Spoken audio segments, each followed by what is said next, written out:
A very good evening to all. It's time for Children's Bedtime Treasury with Let Emotion Speak. At the end of the video, don't forget to like the video, share the video, and subscribe to my channel for more bedtime stories each night. Today's story is about the Sleeping Beauty. A long time ago, in a land far away, there ruled the happiest king and queen who had ever lived. They were especially happy because after years of hoping in vain, they had finally been blessed by the birth of a beautiful baby daughter.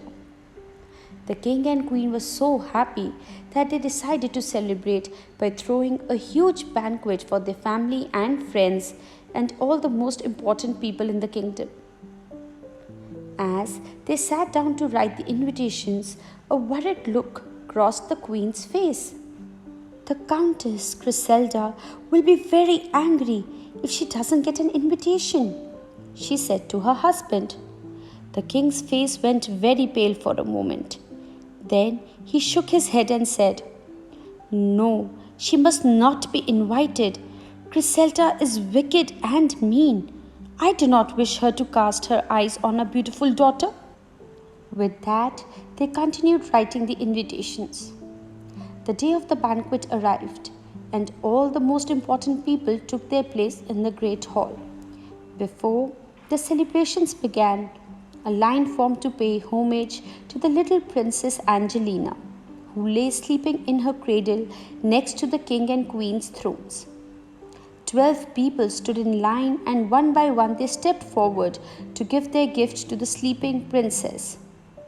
First, up stepped the good lady soprano, who touched the baby's throat with her forefinger and declared that the princess would have a voice like an angel. Next came the Archduke Ernest, and with a light touch on her forehead, he vowed she would grow to be very wise. Next came the Duchess Rose, who stroked the baby's face and declared she would blossom into the most beautiful flower in the kingdom. One by one, the guests came forward and bestowed the gifts of patience, kindness, faith, grace, fortune, virtue, happiness, and sweetness. With just one guest left to give her a gift, there was a terrible noise outside the great hall, and the huge doors were thrown open in rage. In stormed the Countess Griselda. The great hall fell silent as she slowly approached the sleeping baby. The king and queen jumped to their feet to protect their little one, but Griselda swept them both aside. As they looked up in fear at Griselda, she turned to them and whispered in a hard, cruel voice, "I think you mislaid my invitation, but I have come to give my gift to the precious child anyway." As she bent over the child, she cackled, "To this child I bestow the gift of absolute health until the day she dies."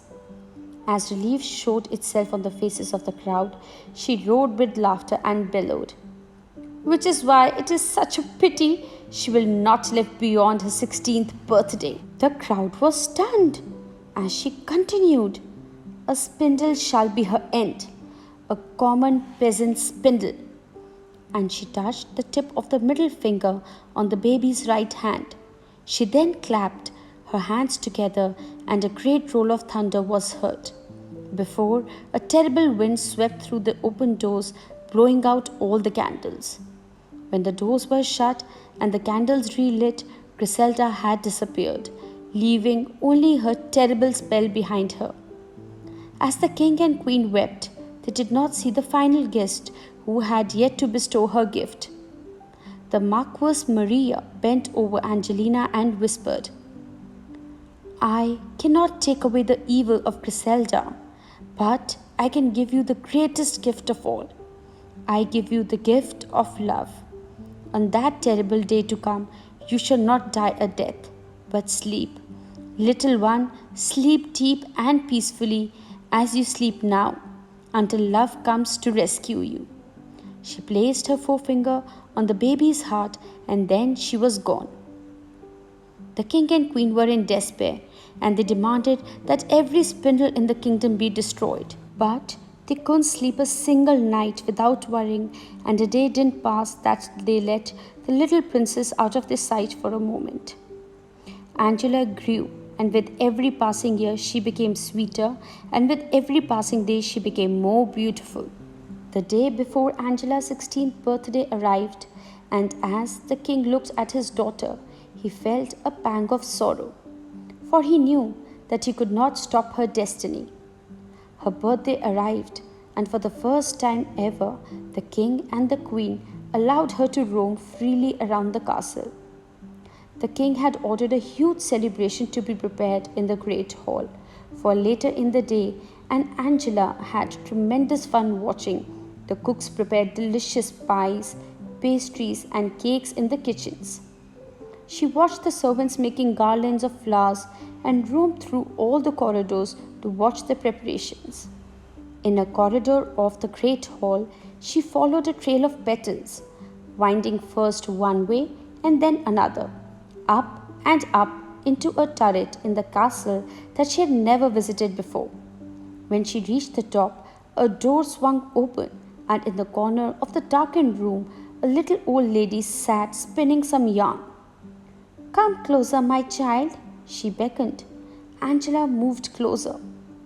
"Closer still," she urged. When Angela was close enough, the old woman reached out to Angela's right hand and pulled it into the spinning needle. The princess gave a gasp of pain as it pricked her middle finger, and then she fell into the deepest, most peaceful of sleeps. And as she fell asleep, the whole castle fell asleep too. The cooks fell asleep at the roasting spit. The horses fell asleep in the stable. The king fell asleep on his throne. Everything in the castle came to a complete and utter standstill. The years passed by, and with every passing year, the thorns that grew around the castle became thicker and thicker, and the legend of the Sleeping Beauty spread to distant lands.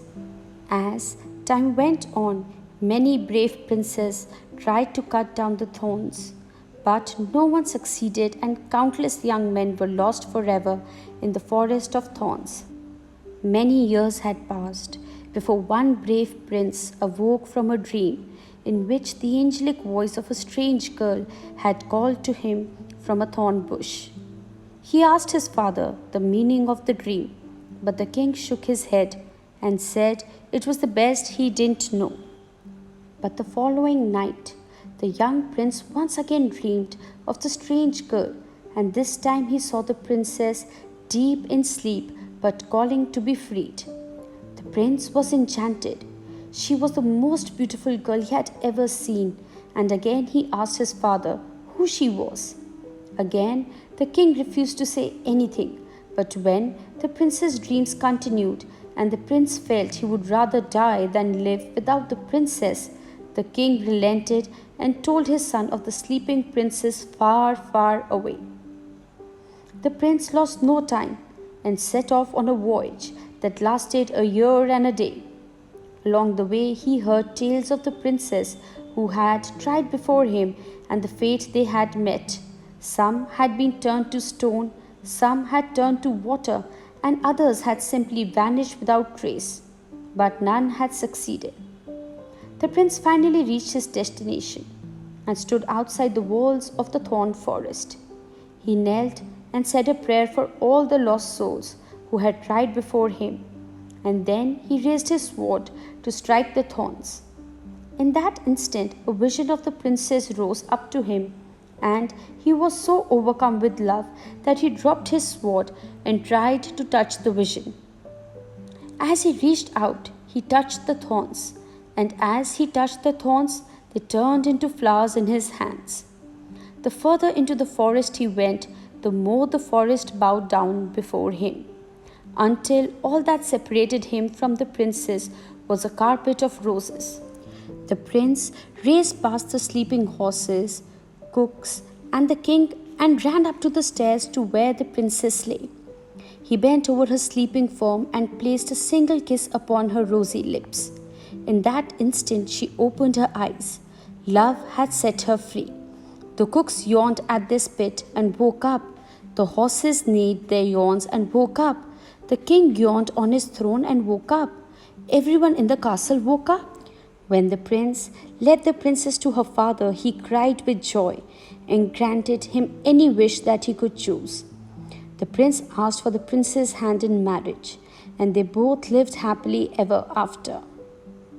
I hope you enjoyed this beautiful old bedtime story. Do let me know in the comments below. It's time to say goodbye and good night.